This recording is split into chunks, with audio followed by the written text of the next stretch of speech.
இந்த உலகிலே பெரும்பாலானோர் உலகம் போற போக்கிலே தான் போக நினைக்கிறார்கள்.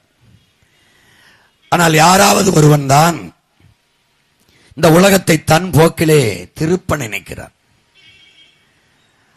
அவன் தொடக்கத்தில் ஏசப்படுகிறான், பேசப்படுகிறான், விமர்சிக்கப்படுகிறான், தூற்றப்படுகிறான், எள்ளி நகையாடப்படுகிறான்.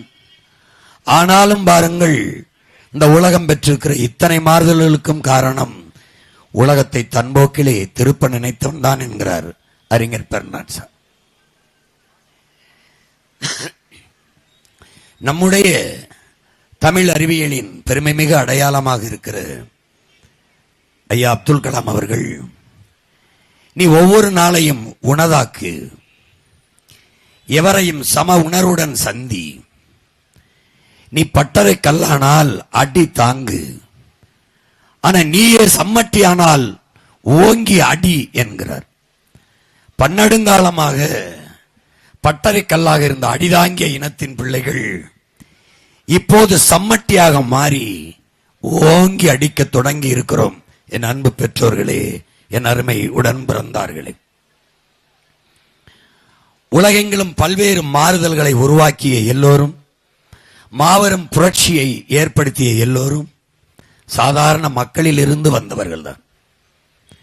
இந்த மண்ணிலே கூட அடிமைப்பட்டு கிடந்த இந்த நாட்டின் விடுதலைக்கு அகிம்சை முறையில் போராட்டத்தை முன்னெடுத்த அண்ணல் காந்தி, பன்னெடுங்காலமாக தாழ்த்தி வீழ்த்தி வைக்கப்பட்ட மானுட சமூகத்தை, ஒடுக்கப்பட்ட, தாழ்த்தப்பட்ட, பிற்படுத்தப்பட்ட மக்களை உரிமை பெற வைத்து உயர்ந்த நிலையில் தூக்கி நிறுத்தியவன் அறிவாசான் அண்ணல் அம்பேத்கர். அதுவும் மகத்தான ஒரு புரட்சி. இப்படி வரலாற்றின் வழிநெடுகிலும் ஒவ்வொருவனும் மனச்சான்று வழிநடத்தியபடி வழிநடந்து மாபெரும் மாறுதல்களை மண்ணெங்கும் நிகழ்த்தி இருக்கிறார்கள். கிப விடுதலை புரட்சியாளன் பிடல் காஸ்ட்ரோ, தடம் பார்த்து நடப்பவன் மனிதன், தடம் பதித்து நடப்பவன் மாமனிதன் என்றால், அதுபோலதான் மார்க்ஸ், ஒருவன் தனக்காகவும் தன் குடும்பத்திற்காகவும் உழைக்க தொடங்குகிற போது அவன் மனிதனாகிறான். தானும் தன் குடும்பமும் வாழ்வது போல தான் பிறந்த சமூகமும் வாழ வேண்டும் என்று ஒருவன் உழைக்க தொடங்கினால் அவன் மாமனிதனாகிறான் என்கிறான். அப்படித்தான் உங்கள் பிள்ளைகள், நாங்கள் மட்டும் வாழ்ந்தால் போதாது, என் இனமும் என் சமூகமும் வாழ வேண்டும் என்று உழைக்க தொடங்கினோம். ஆனால் இன்று நாங்களும் வாழவில்லை, எங்கள் சமூகமும் வாழவில்லை. எது ஒன்றும் எங்களுக்கு இல்லாத ஒரு நிற்கதி நிலையில் நின்று கொண்டிருக்கிற ஒரு அடிமை இனத்தின் மக்களாக நாங்கள் நிற்கிறோம். எங்களுக்கு என்ன இல்லை? நிலம் இருக்கிறது, வளம் இருக்கிறது, அளப்பெரிய அறிவு ஆற்றல் இருக்கிறது, மனித உடல் வலு இருக்கிறது, உழைக்கும் ஆற்றல் இருக்கிறது. எல்லாம் இருந்தும் மீள எழ முடியாத வறுமை இருக்கிறது. காரணம் என்ன? நீரும் உயிரென்றே, நிலவும் உயிரென்றே, மன்னன் உயிர்த்தே மலர்தலை உலகம் என்று மோசிக்கிறனர் பாடுறார். நீர் உயிர்தான், நெல்லும் உயிர்தான், மிக முதன்மையான ஒன்றுதான். ஆனாலும் அது ரெண்டும் பயனற்று போகும். எப்போது நல்ல ஒரு மன்னன், நல்ல ஒரு அமைச்சன் இருந்து நாட்டை ஆளவில்லை என்றால் அது ரெண்டும் உயிராக இருக்காது.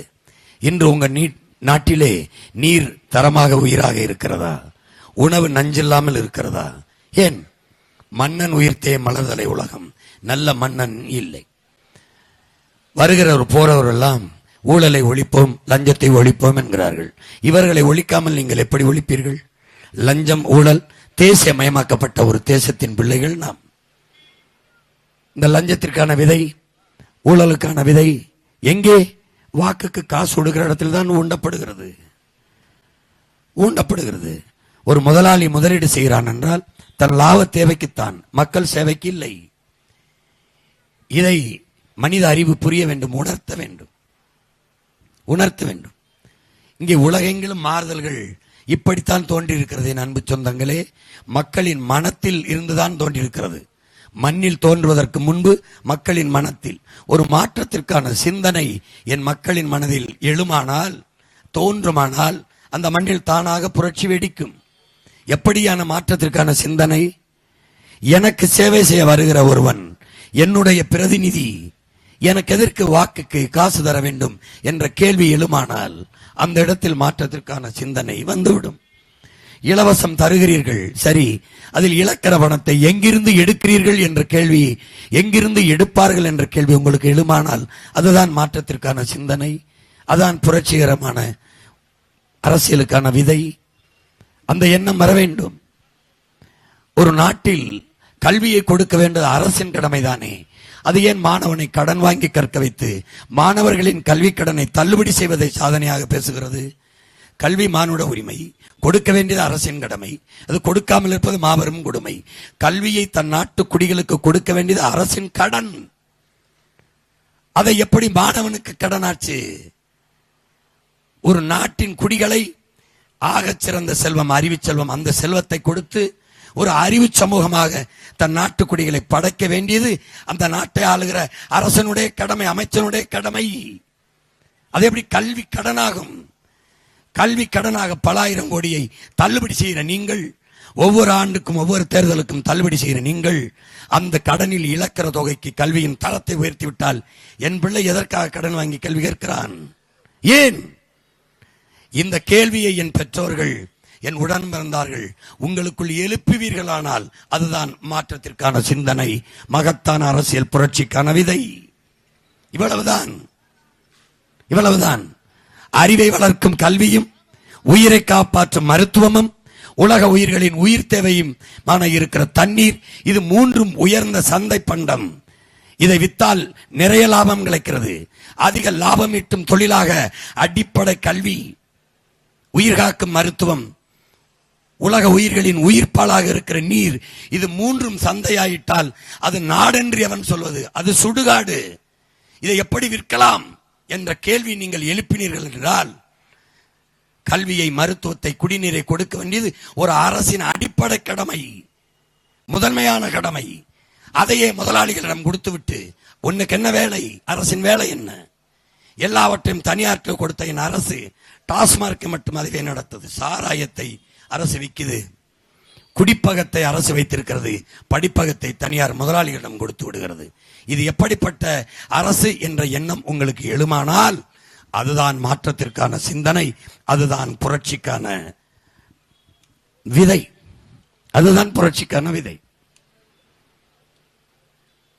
சாராய கடையை திறந்து வைத்துவிட்டு கணக்கில்லாத போதையை பள்ளி, கல்லூரி, வழிபாட்டு தலங்களில் கிடைக்க வாய்ப்பை ஏற்படுத்திவிட்டு பெண்களுக்கான பாதுகாப்பு என்று பேசுவது எவ்வளவு பைத்தியகாரத்தனம்.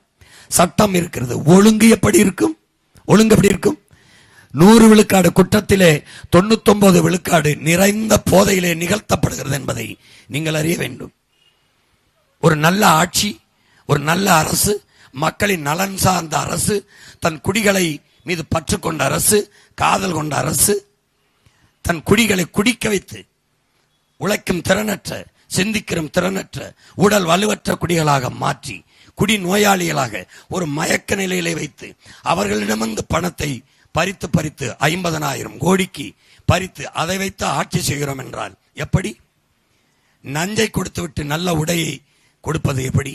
உண்வதற்கு நஞ்சை கொடுத்து விட்டு உடுத்திக்கொள்ள நல்ல ஆடையை கொடுத்து பயனயன் பெற்றவர்களே என்ன? எப்படி?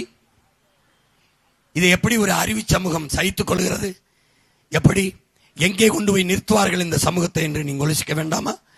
2 வயசு பிஞ்சு குழந்தையை வன்புணர்வு செய்து கொலை செய்ய ஒரு மகனுக்கு எண்ணம் வருது, ஒரு ஆண் மகனுக்கு துணி வருது, சிந்தனை வருது என்றால் இந்த சமூகம் எவ்வளவு கேடுகட்டு போகிறது?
எனவே என் அன்பு சொந்தங்கள், இந்த தேர்தலை இதுவரை நடந்த வழக்கமான தேர்தல் போல நீங்கள் கடந்து நடந்து செல்லக்கூடாது. உங்கள் அன்பு பிள்ளைகள் எடுத்து வைக்கிற இந்த தேர்தல் களத்தில் எடுத்து வைக்கிற கருத்துக்களை கொஞ்சம் கவனியுங்கள். மற்ற கட்சிகள், மற்ற தலைவர்கள் எடுத்து வைக்கிற கருத்துக்களையும் கேளுங்கள். ஆட்சி அதிகாரத்தில் இருந்தவர்கள் வந்தால் அதை செய்வோம் இதை செய்வோம் என்றால் வந்தபோது ஏன் செய்யவில்லை என்று கேளுங்கள். அவர்கள் என்ன செய்கிறார்கள், என்ன செய்வோம் என்று சொல்கிறார்கள் என்று பாருங்கள். என் மொழி, என் இனம், என் நிலம், என் வளம், என் காடு, என் மக்களின் நலன் என்று யாராவது பேசுகிறார்களா என்று பாருங்கள். என் பிள்ளைகளின் கல்வி, என் மக்களின் மருத்துவம், என் மக்களுக்கான குடிநீர், என் மக்களுக்கான கல்வி, அதற்கேற்ற வேலை வாய்ப்பு என்று யாராவது பேசுகிறார்களா என்று பாருங்கள். தமிழ்நாடு தேர்வாணையத்தில் தேர்வு எழுதி வேலைக்காக காத்திருக்கிற இளைஞர்களின் எண்ணிக்கை மட்டுமே, அன்பு பெற்றோர்களே, அருமை உடன் பிறந்தார்களே, 70 லட்சம் பேர். 3500 வாய்ப்பு தான் இருக்கிறது வேலைக்கு. 50 லட்சம் இளைஞர்கள் போட்டித் தேர்வு எழுதுகிறார்கள். அப்படி என்றால் எது ஒன்று இங்கே சரியாக இருக்கிறது என்று பாருங்கள். எது?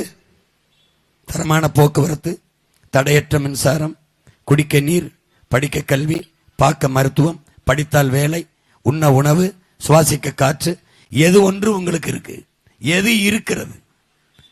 எது இருக்கிறது? 5 ஆண்டு காலத்தில் எப்படிப்பட்ட மாறுதலை இந்த நாட்டில் உருவாக்கி இருக்க முடியும்? 10 ஆண்டுகளில் வெள்ளையர்கள் அடிமைப்படுத்தி ஆண்ட போது தீண்டப்படாத நகரம் என்று இருந்த சிங்கப்பூரும் மலேசியாவும் இன்று ஜாய்ஃபுல் சிங்கப்பூர், கலர்ஃபுல் மலேசியா என்று உலகத்தின் தரத்திற்கு அந்த நாடை உயர்த்தி உலக கல்வி தரத்தில் 3வது இடத்தில் ஒரு குட்டி மாவட்ட அளவிற்கு இருக்கிற ஒரு நாடு சிங்கப்பூர் இருக்கிறது என்றால் அங்கு ஒரு கனவை சுமந்த ஒரு தலைவன் வந்தான். லீ குவான் யூ என்ற பெருநாயகன் வந்தான். அவன் தன் பெருங்கனவை 10 ஆண்டுகளில் நிறைவேற்றி காட்டினான். 60 ஆண்டுகளாக ஆண்ட இவர்கள் நம்ம எந்த நிலையில் நிறுத்தியிருக்கார்கள் என்று என் அருமை சொந்தங்கள் எண்ணி பார்க்க வேண்டாமா? யோசித்து பார்க்க வேண்டாமா? ஒரு நலத்திட்டம் பெருமையோடு சொல்லிக்கொள்ள ஒன்று எது இருக்கிறது என்று சொல்லுங்கள். எது இருக்கிறது? இருக்கிற பேருந்து நிலையத்தில் ஓடுவதற்கு தரமான பேருந்து இருக்காது. ஆனால் 100 ஏக்கர் 200 ஏக்கரில் 500 கோடிக்கு பேருந்து இருக்கிற. விண்ணூர்தி நிலையத்தில் பறக்க விண்ணூர்தி இருக்காது. ஓட்டுபவன் தனியார் முதலாளி. 5000 ஏக்கரில் துறைமுகம், ஏர்போர்ட், விண்ணூர்தி நிலையம் இருக்கிற. துறைமுகத்திலே சரக்கு கப்பல் ஏறவோ இறங்கவோ தடை இல்லை. 60 விழுக்காடு 40 விழுக்காடு தான் அங்கேயே வேலை நடக்கிறது. ஆனால் 6111 ஏக்கரில் தனியார் முதலாளி துறைமுகம் கட்டுவார். எது இது? இதெல்லாம் எந்த மாதிரியான போக்கு? சுமாலிஸ் பியூட்டிஃபுல்ங்கிறான் EF சுமாசர். சிறியதே அழகுங்கிறான். இருக்கிறதுல நிறைவு கொள்ளுங்கிறான். இருக்கிற பேருந்தில் என்ன பிரச்சனை? இப்ப கோவை விண்ணூர்தி நிலையத்தில் எனக்கு என்ன பிரச்சனை? என்ன பிரச்சனை? சென்னை துறைமுக விண்ணூர்தி நிலையத்தில் என்ன பிரச்சனை? பறக்கதான் விண்ணூர்தி இல்லை. அப்புறம் எதுக்கு 5000 ஏக்கர்ல ஏர்போர்ட் கட்ட போற? எது கட்ட போற? 50 ஆண்டுகள் கழிச்சு பயணிக்கிற மக்களின் வசதிக்கு, 50 ஆண்டு கழிச்சு சுவாசிக்க காத்தும், குடிக்க நீரும், படிக்க கல்வி, பார்க்க வேலை, நஞ்சில்லாத உணவும் இருக்குமா? நீ யோசிக்கல? இங்க இருக்கிற வாழுகிற மனிதன் வாழ்வதற்கு ஒரே ஒரு பூமி தான் இருக்கு. உலகத்தில் எல்லா பயலுக்கும் தெரியும். எந்த கோள்களையும் உயிரினன் வாழ வாய்ப்பு இல்லை. இங்கதான் நீருங்காற்றும் இருக்கு. இதை விட்டு ஒவ்வொரு தடவையும் பல ஆயிரம் கோடியை செலவழிச்சு சந்திர மண்டலத்துக்கு போறேன், விண்கலத்துல போய் விண்கலத்தை பாக்குறேன், சந்திர மண்டலத்துக்கு சந்திராயன அனுப்புறேன். என்ன பண்ற? அங்க போய் இருக்கிற பூமியில நீரையும் காற்றையும் காப்பாத்தி வைக்க துப்பு இல்லை உனக்கு. உறிஞ்சு வித்துட்ட. காற்றை பூரா நஞ்சாக்கி கந்தக தூசி ஆக்கிட்ட. நச்ச ஆலைகளை நிறுவி என் தாயின் நெஞ்செல்லாம் காயமாக்கிட்ட. மலையை என் தாயின் மார்வறுத்து வித்து தின்னுட்ட. ஆத்து மணலை போல அள்ளி காசாக்கி நாசமாக்கிட்ட. என்ன இருக்கு? மீத்தேனு, ஈத்தேனு, ஹைட்ரோ கார்பன், இளவு வெங்காயம்னு என் தாயின் ஈரக்கொலை இருதயத்தை, சிறுநீரத்தை அறுத்து நாசம் பண்ணிட்ட. ஏன்னா அறிவுகட்ட ஜென்மங்களே, மாட்டு சாணத்துல எத்தனை லட்சம் டன் மீத்தேன் வேணுமானாலும் எடுத்துக்கொள்ளலாம்னு இயற்கை எரிகாற்று இருக்கும்போது பைத்தியமே என் மண்ணை எதுக்கிடான்னு ஒன்ற. மாட்டு சாணத்துல எடுக்கும்போது என் மண்ணை, என் தாயின் மாற இருக்கிற ஈரக்குலை இருக்கிற அறிவு இருக்கிறவன் செய்யற செயலா? அறிவு இருக்கிறவன் இயற்கையான மின்சாரம் இருக்கிற பைத்தியக்காரா, சூரிய ஒளி, காற்றாலை, கடல் அலையில எதுக்குடா என் தாயின் இதயத்தை போய் நோண்டிக்கிட்டு இருக்க? நெய்வேலி பழுப்பு நிலத்தில் 66 ஏக்கரை தோண்டியிருக்கான். போரின் பேரொழிக்கு பிறகு கூட மக்களை குடியேற்றிடலாம். இந்த நிலக்கரி எடுத்த இடம், இந்த அணுகுளம் எடுத்த இடம், இந்த மீத்தேன் எடுத்த இடத்துல மக்களை குடியேற்ற முடியுமா? எதுக்கு உனக்கு கல்வி, அறிவியல், புவி எல்லாம் படிக்கிற? எதுக்கு படிக்கிற? உயிரி எல்லாம் படிக்கிற? இதெல்லாம் படிக்கிறது இல்லையா? நிலக்கரியிலிருந்து தயாரிக்கிறதா மின்சாரம். காற்று மாசுபடுவதற்கும் புவி வெப்பமாவதற்கும் பெருங்காரணம் பன்னெடுங்காலமாக பூமியில் புதைந்த எரிபொருள்களை தோண்டி எடுப்பதாங்கிறான். நிலக்கரி, மீத்தேன், ஈத்தேன் எடுக்கிறதாங்கிறான். உனக்கு தான் இயற்கை, சூரிய ஒளி இருக்கு, காற்றாலை இருக்கு, கடல் அலை இருக்கு. எப்ப வேணாலும் எவ்வளவு வேணாலும் எடுத்துக்கொள்ள முடியும் வாய்ப்பு இருக்கும் போது எதுக்கு போற? அது தீர்ந்து விடுகிற வளம், இது தீராத வளம். இங்க வா. சாராயம் 50,000 கோடி, பால் 3 லட்சம் கோடி. அது உயிரை எடுக்குது, இது உயிரை கொடுக்குது. அதை மூடிட்டு வா பால் பொருளாதாரத்துக்கு வா. பைத்தியமே, பால் பொருளாதாரத்துக்கு வா. ஏன்? மாடு வளர்க்க மாட்டார் இவரு, அசிங்கம். ஆவின் பால் விற்பாரு, வெங்காயம். எங்கடான்னு கேட்டா பதில் சொல்ல மாட்டாப்ல. ஆவின் பாலை அரசு விற்கதா விற்கலையா சொல்லு. அப்ப எங்க? மாடங்க. பால் வளத்துறைக்கு அமைச்சர், பால் இருக்கு, வளம் எங்க? கால்நடை துறைக்கு தனியா அமைச்சர், கால்நடை துறைக்கு அமைச்சர், கால்நடை எங்க? பதில் இருக்கா உன்ட்ட? பதில் இருக்கா? உனக்கு எங்க இருந்து பால் வருது? குஜராத்ல இருந்து அமுல்னு வருது. அவன் பாலை வாங்கி குடிக்கிற? ஏன் உனக்கு மாடு வளர்க்க துப்புல மாடு வளர்க்க முடியாதா? மாடு வளர்க்க முடியாது. பால், நெய், தயிர், மோர் எல்லாம், வெண்ணெய் எல்லாம் வேணும். ஆனா மாடு வளர்க்க முடியாது. உனக்கு கேவலம். பைத்தியக்கார. ஆடு மாடு மல்லடா என் உடன் பிறந்தவனே. நடமாடும் வைப்பகமடா, வங்கிடா, மொபைல் பேங்க்ங்கிறான்டா உலகத்தில் இருக்க அறிவியல் அறிஞன், எல்லா பெரிய அறிஞனும். ஒரு ஆடு 60,000 70,000, சில ஆடுலாம் 1 லட்சம் ரூபாய்க்கு போதுற. 1 லட்சம் ரூபாய்க்கு. 1 லட்சம் ரூபாய் உன்னுடைய நிலையான வைப்பு தொகை, பிக்சட் டெபாசிட். ஆடு மாடு வளர்க்கிறது அவமானம். பைத்தியக்கார கூட்டமே. உன்னை இவன் இன்னும் சாராயம் குடிக்க வச்சு சாகுறேன். அக்கா தங்கச்சி 6 லட்சம் பேர் தாலி எடுத்திருக்கான். தாலிக்கு என்ன மயத்துக்கடா தங்கம் கொடுக்குறேன்? குடிக்க வச்சு அறுக்கத்தானே. உனக்கு வெக்கம் இல்ல? அக்கா தங்கச்சி தாலி எடுத்து வித்த காசை கொண்டு உனக்கு இலவசம் தராங்க, திடீரிய பைத்தியமே. நீ முதலமைச்சரா தேர்வு பண்ற, தாலி இருக்கிற கூட்டத்தை போய் தலைவனாக்கி மேல உட்கார வச்சிருக்க. உனக்கு வெக்கம் இல்ல? ஏய், நீ யோசிச்சு பாரு. உலகத்துல எந்த நாட்டுல கல் இல்ல? இந்தியாவில் எந்த மாநிலத்தில் கல் இல்ல? ஏன்டா உன் மாநிலத்தில் மட்டும் தடை இருக்கு? இந்த கேள்வி எழுந்துருச்சுன்னா நீ எனக்கு ஓட்டு கூட போனோம்னா நீ பொழைச்சிக்குவேன். இந்த கேள்வி எழுத அவனுக்கு. ஏன் ஓ மாநிலத்தில் மட்டும்? ஆந்திரா, கேரளா, கர்நாடகா, புதுச்சேரி, பீகார், குஜராத், ராஜஸ்தான், மகாராஷ்டிரா எல்லா மாநிலத்திலும் கல் இருக்கும் போது ஓ மாநிலத்தில் மட்டும் கல் எப்படி மதுவாச்சு? ஏன் அதற்கு தடை? ஏன் நீங்க கேட்கல? எங்க அப்பா நல்லசாமி கத்திக்கிட்டே இருக்கானடா. கல்லு உணவின் ஒரு பகுதிதான், கல்லு மது அல்ல, அரசியல் அமைப்பு சட்டமே தான்டா சொல்லுது. அது எப்படா மதுவாச்சு? ஏன் ஓ மண்ணில் மட்டும்? கல்லு இருந்தா விவசாயி பொழைப்பான். பணம் என்ன உயிரோட இருக்கும். பணம் இருந்ததுன்னா நிலத்தடி நீர் மேலோங்கி உயிர் போட இருக்கும். 1000 அடிக்கு கீழே போய் நீர் அடி வச்சுக்கிறோம். பனை நிலத்தடி நீரை வற்ற விடாது, நீர் வளமா இருக்கும். பனையை ஒழிக்கணும். ஒரு மரம், இயற்கையில ஒரு உயிரினம் 840 பயன்பாட்டை மனித உயிருக்கு தருது என்றால் அது ஒரே ஒரு பனை மட்டும்தான். 10 பனை மரம் கிணத்தை சுற்றி இருந்தா தண்ணீரை வத்த விடாதுன்னு அப்பா நம்ம சொல்றாங்க. அவ்வளவு அருமையான ஒரு உயிர். அது மரம் இல்ல, பயிர்ன்னு தான் சொல்லுது. அது ஒரு புல். அந்த பனம்பால, தென்னம்பால, ஈச்சம்பால கல்லு மதுன்னு தடை வச்சு விட்டு அயோக்கிய பைய டாஸ்மாக திறந்து விட்டுருக்காங்கன்னா கல்லு மது, எந்த கலப்படம் இல்லாத தூய பனம்பால், தென்னம்பால் மது. சரி, மது. அப்போ டாஸ்மார்க்ல விற்கிற பீரு, பிராண்டி, விஸ்கி, ரம்மு, சின்னு, ஒய் இதெல்லாம் என்ன கோயில்ல கொடுக்குற புனித நீரா? தீர்த்தமாடா? எல்லாரும் வாங்கி அப்படி குளிச்சுக்கிறோங்கோ. அப்படியா? போதையிலை செல்லாதீர்கள். உங்கள் அப்பா சொல்லுகிறது. எந்த அப்பண்டா டாஸ்மாக் திறந்து வச்சு விட்டுருப்பான்? ஏன்னா இது ஒரு நாடுன்னு வாழ்ந்துகிட்டு இருக்க. அரசு பள்ளிக்கூடத்துக்கு வர்ற பிள்ளைகளின் எண்ணிக்கை குறையுது. படிக்க போற எண்ணிக்கை, படிக்க பிள்ளைகள் வர மூடுறாங்க. தனியார் கல்வி தரமா இருக்கு, அதனால அங்க போய் படிக்கலாம் வச்சு அரசு பள்ளி வெறிச்சோடு மூடுறாங்க. ஏன் மூடுறாங்க? ஆய்வு செய்யலை. தரம் குறைவாக தரத்தை உயர்த்தல் திட்டம் போடல. ஏன் தனியார் பள்ளிக்கூட அரசு பள்ளிக்கூட தரவு இருக்கல? தனியார் பள்ளிக்கூட பாதிக்கப்படும். ஏன் பாதிக்கப்படும்? தனியார் பள்ளி கல்லூரி நடந்தவன் யாரையும் இவன் யாரும் அரங்கப்படுத்த அரசு பள்ளிகள் மூடுறான். இதை கூட சிந்திக்க மாட்டியா? சிந்திக்க மாட்டான். படிக்க வரவர்களின் எண்ணிக்கை குறைவு, குடிக்க வர மக்களின் எண்ணிக்கை குறைவு. சேலத்தில் மாவட்ட ஆட்சியர் உட்கார்ந்து விற்பனை மேலாளர்களாம் ஏன் செல்ஃப் குறையுது, இதை இப்படி இப்படி பண்றது, குவார்டர் ஒன்று இலவசம் சரியா? ஐயோ ஐயோ நாயா, இது ஒரு நாடாடா, இது ஒரு நாடாடா, இது ஒரு நாடாடா, இது ஒரு நாடா. படிக்க வைக்கிறதுல கவனத்தை குடிக்க வைக்கிறதுல நிதி அமைச்சர் பேசுறாரு சபையில 40,000 டாஸ்மாக் வருமானம் இதை 50,000 உயர்த்தி கொண்டு எப்படி குடிக்கிற மக்களை கூட்டு எண்ணிக்கை இன்னொரு 5,000 பேர் குடிக்க வைக்கிறேன். நீ எப்படி இந்த இனத்துல சபிக்கப்பட்ட மனமா எப்படி எப்படி சாபம் வாங்கி ஒரு கேவலம் கல்ல இலைய வேண்டாம். கேரளாவில் சாராயம் இது இருக்கு, புதுச்சேரியில் சாராயம் இருக்கு, ஆந்திராவில் இருக்கு. ஏன் இறங்க மாட்டான்? வியாபாரம் இவன் ஆலையில் சாராயம் குறைஞ்சிடும். எல்லா சாராயம் சொந்தக்காரர்கள் இந்தியாவிலே மாநிலம் கேரளா, மேற்கு வங்கம், இல்ல பீகார், குஜராத், எந்த மாநிலம் சாராயத்துக்கு எந்த மாநிலம் ஆனா சொந்தமாக சாராயம் இவங்க தான். நீ பண்ணி ஓட்டு முதல் சாராய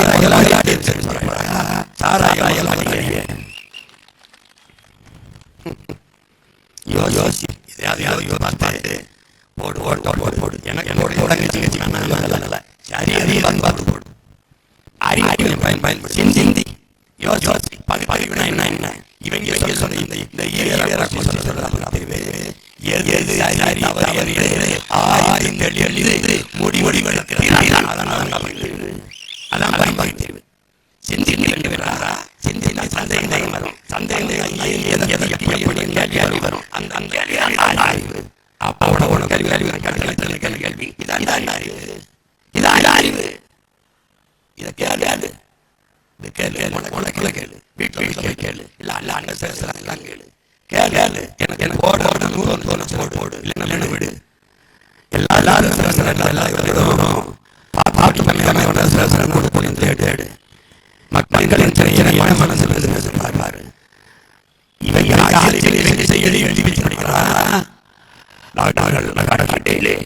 குடும்ப தலைவி 1000 கொடுத்தோம். வந்துச்சு எப்படி எப்படி 1000 ரூபாய் சின்ன ஒரு அம்மா வைக்கிறான். நான் 1000 ரூபாய் சேர்த்து ஆடு வாங்கினேன். அது 40 ஆயிருக்கு.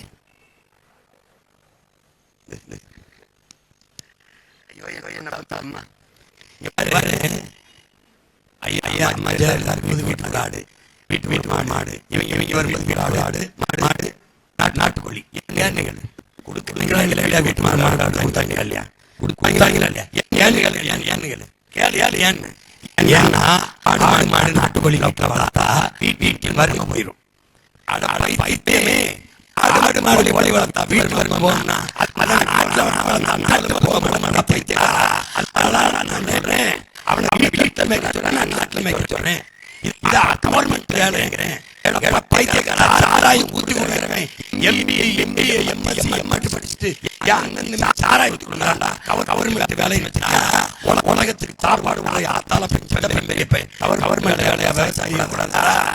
ஆடு மாடு ஆடு சந்தை மதிப்பு கேள்றா. மோடி பேசுற கேள்ற. பெரிய சந்தை இருக்கு உலகத்தால் பாலுக்கு. பாலை விட்டு நம்ம பொருளாதாரத்தில் பால் நல்ல பேசுறதுடா பைத்தியமே. உலகத்திலேயே அதிக வருவாயை ஏற்றுமதி செய்து இந்தியா ஈட்டுவது மாதிரி ஏற்றுமதி தாண்டா. ட்ரெடிஷன் மீட்டுன்னு ஏற்றுமதி தாண்டா. பால் இருந்தா பசி இருக்குதுங்கிற அடிப்படை அறிவு இல்லையா? பால் மட்டும் இருந்தால் ஒரு நாடு பசியை சந்திக்காதுங்கிற அடிப்படை தெரியாது அவனுக்கு. நீ ஒரு தடவை நாட்டை உன் மகன்கிட்ட கொடு. உலகத்தில் தலை சிறந்த நாடாக நான் மாற்றி படைக்கல. என்னை கேளு. ஆளுக சின்ன ஆளுக தம்பி. கனவு ரொம்ப பெருசு. கனவு ரொம்ப பெருசு. யார் இருந்தது? என் பரம்பரை, என் முன்னோன். பல ஆயிரம் ஆண்டுகளாக என் முன்னவன் தூக்கி சுமந்த கனவை ஒற்றை மகனாக என் உயிர் தலைவன் பிரபாகரன் சுமந்தான். அவன் ஒருவனுக்கு தாண்டா இந்த இனத்தில் பிறந்தவனுக்கு ஒரு இனம் என்றைக்கு முழுமையான விடுதலை அடையும், அது என்றைக்கு தனக்கென்று ஒரு நாடு அடைகிறதோ அன்றுதான் அடையும். அந்த விடுதலையை என் கையிலேயே கொடுத்தாவது பெறுவேன் என்ற ஒரே மகன் உன் இனத்தில் அவன் மட்டும்தானா? அவன் மட்டும்தான். அவனுக்கு மட்டும்தான் கனவு இருந்தது. 200 ஆண்டுகள் கழித்து என் இனம் எப்படி வாழ வேண்டும், உலகில் மற்ற மொழி தேசிய இனங்களைப் போல உரிமை பெற்று பெருமையோடு உயர்ந்து சிறந்து வாழ வேண்டும் என்ற கனவு கொண்டவன் ஒரு மகன் தான்டா. அவன் அந்த காட்டுக்குள் குட்டி கொண்டு வைத்து அந்த மகனுக்கு கடத்தினான்டா. இந்த கனவை கொண்டு போய் ஊரங்கும் விதை வீசி என்று உன்னிலும் இளைய என் பிள்ளைகளுக்கு கடத்திட்டான். 36 லட்சம் மான மக்களுக்கு கடத்திருக்கேன். என்ன நான் என்ன முதலமைச்சர் மகனா, இல்ல பிரதமர் மகனா, இல்ல சாதி கட்சி வச்சு வந்தவனா, இல்ல மதத்தை சொல்லி வந்தவனா? செத்து போச்சா உன் மொழி இன உணர்வு, செத்து போன மொழி தமிழ். தமிழர் என்ற கத்தி கத்தி 36 லட்சம் தன்மானமிக்க தமிழ் மக்களை திரட்டி ஒரு பெரும்படையை கட்டி 3வது பெரிய கட்சி. 1 ரூபா ஓட்ட காசு கொடுக்கல, என் மக்கள் கொடுக்கலாண்டா காசு. கூப்பிட்டு பச்சை பிள்ளையிலிருந்து பாட்டி வரைக்கும் ஆத்தா அப்பத்தாலாம் யார் செலவுக்கு வச்சுக்கையா தேர்தலுக்கு. மாண்புமிக்க சமூகமடா இது, மகத்தான பரம்பரைடா. இத கையேந்தி வெட்டியடா நீ. அரிசிக்கு வேட்டி சேல பருப்புக்கு இந்த நிலையை மாற்றி படைக்கல. நான் உன் மகன் இல்ல, நீ எழுதி வச்சுக்க. உன்னை எது ஒன்றுக்கும் கையேந்த விட மாட்டேன். உன் வாழ்விடத்தில் அரசு பணி தருவேன், பசிங்கிற சொல்லு இல்லாம ஒழிப்பேன், படித்தவன் படிக்காதவன் அனைவருக்கு அரசு வேலை கொடுப்பேன். நான் கொடுப்பேன், வார்த்தையில சொல்ல உனக்கு புரியல, போட்டு போட்டு காட்டுவேன் எப்படி கொடுப்பேன் பாரு. இந்த பாரு அந்த நாடு கொடுக்குது இங்க கொடுக்குறேன், இங்க பாரு இந்த நாடு கொடுக்குது இங்க கொடுக்குறேன், போட்டு காட்டுறேன் பாரு. பாரு அப்பவாவது கொஞ்சம் மாறு, பார்த்துட்டு மாறு. மறுபடியும் போகாத போய் அவனுக்கு போடாத. இந்த தொகுதியிலே தாராபுரத்திலே போட்டியிடுகிற அன்பு தங்கை திவ்யா அவர்களுக்கு நீங்கள் விவசாய சின்னத்தில் வாக்களித்து நீங்கள் வெற்றி பெறுங்கள். தோற்று போனீர்களே, நீங்கள் வாக்கு செலுத்தினீர்கள், அவர்கள் வென்றார்கள், நீங்கள் தோற்று போனீர்கள். எது ஒன்றை நீங்கள் இந்த வாக்கு செலுத்தி பெற்றீர்கள்? எது ஒன்றை பெற்றீர்கள்? எதில் மேம்பட்டீர்கள்? எதிலே? நாள்தோறும் வீதியில் நின்று போராடி கவலையோடும் கண்ணீரோடும் கைகளில் மனுக்களோடும் நிற்கிற என் மக்களை, என் சொந்தங்களே, கொஞ்சம் மாறுங்கள், இந்த நாட்டை மாற்றுங்கள். உங்கள் மதிப்புமிக்க வாக்கை உங்கள் பிள்ளைகள் எங்களுக்கு செலுத்தி நீங்கள் வெற்றியடையுங்கள். தாராபுரத்திலே போட்டியிடுகிற அன்பு தங்கை MA BEd படித்த என் அன்பு தங்கைக்கு திவ்யாவுக்கு வேளாண்குடி மகன் விவசாய சின்னத்திலே வாக்கு செலுத்தி நீங்கள் வெற்றியடையுங்கள். புரட்சி எப்போதும் வெல்லும். நம் வெற்றி அதை சொல்லும். நம் இலக்கு ஒன்றுதான், இனத்தின் விடுதலை. இனம் ஒன்றாவோம், இலக்கை வென்றாவோம். தமிழ்தாய் வாழ்க, தலைவர் பிரபாகரன் வாழ்க. விவசாய சின்னத்திற்கு வாக்களிப்போம், வருங்கால தலைமுறைக்கு வாழ்வளிப்போம். நாம் தமிழர்.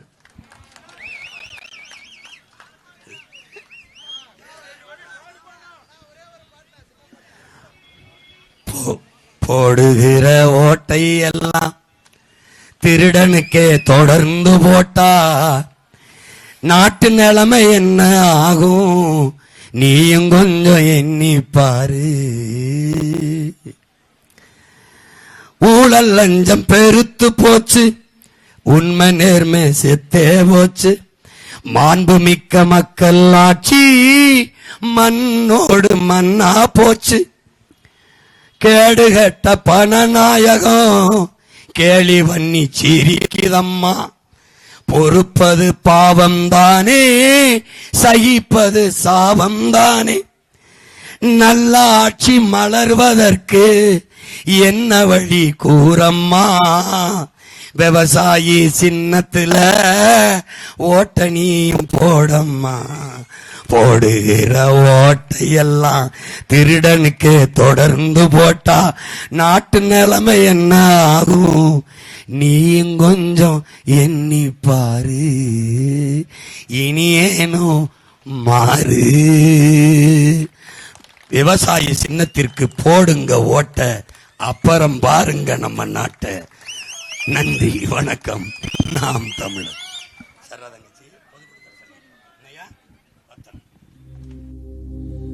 ராஜாதிராஜன் வீராதி வீரன் பண்டார வன்னியன் வழிவந்த பேரன்